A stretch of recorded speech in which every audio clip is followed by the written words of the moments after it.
Welcome you all in Kumari Bina @biology classes. Today we are going to study comparison between animal and plant cell. आज का हमारा topic है जंतु कोशिका और पादप कोशिका में तुलना। तो ये टॉपिक स्टार्ट करने के पहले आप सभी को ये वर्ड क्लियर होना चाहिए कि what do you mean by comparison. तुलना में हम कौन कौन से पॉइंट डालेंगे, सिमिलैरिटीज़ एज वेल एज डिससिमिलैरिटीज़, यानी समानता और असमानता दोनों ही पॉइंट हम तुलना में कंपैरिजन में डालेंगे। तो हम कंपैरिजन किसके बीच देख रहे हैं? एनिमल और प्लांट सेल, यानी जंतु और पादप कोशिका के बीच। तो फर्स्ट डिफरेंस यानी कंपैरिजन स्टार्ट कर रहे हैं। हमारा आउटर लेयरिंग जो कि एनिमल सेल्स का है, इसे कहेंगे प्लाज्मा मेम्ब्रेन, इसे हम सेल मेम्ब्रेन, हिंदी में कोशिका झिल्ली के नाम से भी जानते हैं। तो ये प्लाज्मा मेम्ब्रेन एनिमल सेल्स का फर्स्ट लेयर है और ये बना होता है लिपिड और प्रोटीन का। ये प्लाज्मा मेम्ब्रेन यदि हम माइक्रोस्कोप में देख रहे हैं 3 लेयर का बना हुआ हमें मिलेगा। फर्स्ट लेयर बना होगा प्रोटीन का, 25 एंगस्ट्रॉम साइज होगी। सेकेंड लेयर बना होगा लिपिड का यानी वसा का, वो भी 25 एंगस्ट्रॉम होगा। थर्ड लेयर बना होगा प्रोटीन का, वो भी 25 एंगस्ट्रॉम। तो तीनों मिलाकर क्या साइज़ हो गया इसका? 25 प्लस 25 यानी 75 एंगस्ट्रॉम का हमारा प्लाज्मा मेम्ब्रेन बना हुआ है। और ये एनिमल सेल के साथ साथ प्लांट सेल में भी प्रेजेंट है। डिफरेंस इतना है कि एनिमल सेल्स का ये फर्स्ट लेयर है और प्लांट सेल्स का सेकेंड लेयर। तो प्लांट सेल्स का फर्स्ट लेयर क्या है? First layer of plant cell is called cell wall. और ये सेल वॉल क्या चीज़ का बना हुआ है? ये सेल वॉल बना हुआ है सेल्यूलोज का। अब आ रहे हैं सेकेंड पॉइंट पे इसके, जो कि न्यूक्लियस केंद्रक के बारे में। न्यूक्लियस दोनों ही सेल्स में प्रेजेंट है। एनिमल सेल्स में भी न्यूक्लियस प्रेजेंट है, प्लांट सेल में भी न्यूक्लियस ये प्रेजेंट है। तो डिफरेंस सिर्फ इतना है कि एनिमल सेल्स में न्यूक्लियस सेल्स के ये बीचों बीच प्रेजेंट है, वहीं प्लांट सेल में न्यूक्लियस साइड में प्रेजेंट है।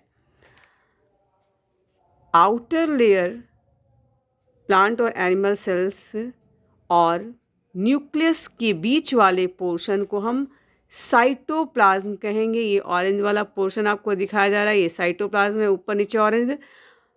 और ये एनिमल सेल्स में भी साइटोप्लाज्म, जिसे हिंदी में हम कोशिका द्रव्य के नाम से जानेंगे, दोनों ही सेल्स में ये प्रेजेंट है। अब कुछ सेल ऑर्गेनल्स के बारे में हम देख रहे हैं। ये सेल ऑर्गेनल्स आपका कोशिका द्रव्य यानी साइटोप्लाज्म में प्रेजेंट होगा। तो पहला हम सेल ऑर्गेनल देख रहे हैं माइटोकॉन्ड्रिया। ये mitochondria animal cell as well as plant cell दोनों में ही प्रेजेंट है। ये माइटोकॉन्ड्रिया का काम क्या है?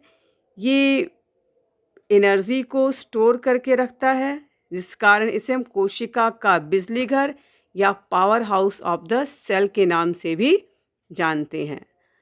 सेकंड देख रहे हैं जो कि केंद्रक के पास यानी न्यूक्लियस के पास गोल्जी एपरेटस प्रेजेंट है। और ये गोल्जी एपरेटस का काम क्या है? ये पदार्थों का संश्लेषण, भंडारण यानी स्टोरेज का काम करता है और श्वसन करना इसका प्रमुख कार्य है। ये देखिए स्टोरेज का काम करेगा गोल्जी एपरेटस।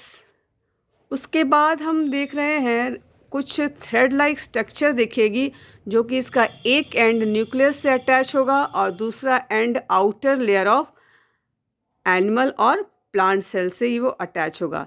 तो इस थ्रेड लाइक स्ट्रक्चर दो कि एक एंड न्यूक्लियस से और दूसरा आउटर लेयर ऑफ सेल से अटैच है, इसको हम कहेंगे एंडोप्लाज्मिक रेटिकुलम, या हिंदी में से अंतर्द्रव्य जलिका के नाम से भी हम जानते हैं।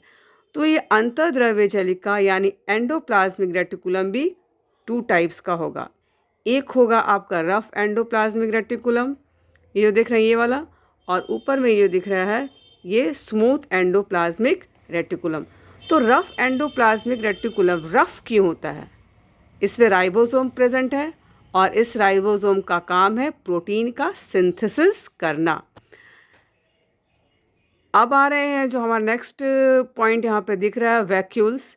ये वैक्यूल्स भी दोनों ही सेल्स में प्रेजेंट है, animal as well as plant cell दोनों में ही वैक्यूल्स प्रेजेंट है। डिफरेंस क्या है इसमें फिर? वैक्यूल्स एनिमल सेल्स में साइज़ बहुत छोटा है, वहीं प्लांट सेल में इसका साइज़ वैक्यूल्स का काफ़ी बड़ा होगा। प्लास्टिड, जिसे हम हिंदी में हरित लवक कहेंगे, ये सिर्फ और सिर्फ प्लांट सेल में प्रेजेंट होगा। एनिमल सेल्स में ये प्लास्टिड एब्सेंट है। ये प्लास्टिड का काम है प्लांट सेल को डिफरेंट कलर प्रोवाइड करना। और यही न्यूक्लियस के आसपास एक और सेल ऑर्गेनेल्स पाया जाएगा जिसका नाम है लाइसोसोम। ये लाइसोसोम को हम आत्मघाती थैली या सुसाइडल बैग के नाम से भी जानते हैं। तो ये कुछ सिमिलैरिटीज़ और डिससिमिलैरिटीज़ यानी समानता और असमानता के साथ हमने एनिमल सेल और प्लांट सेल के बीच कंपैरिजन यानी तुलना देखा। Thank you.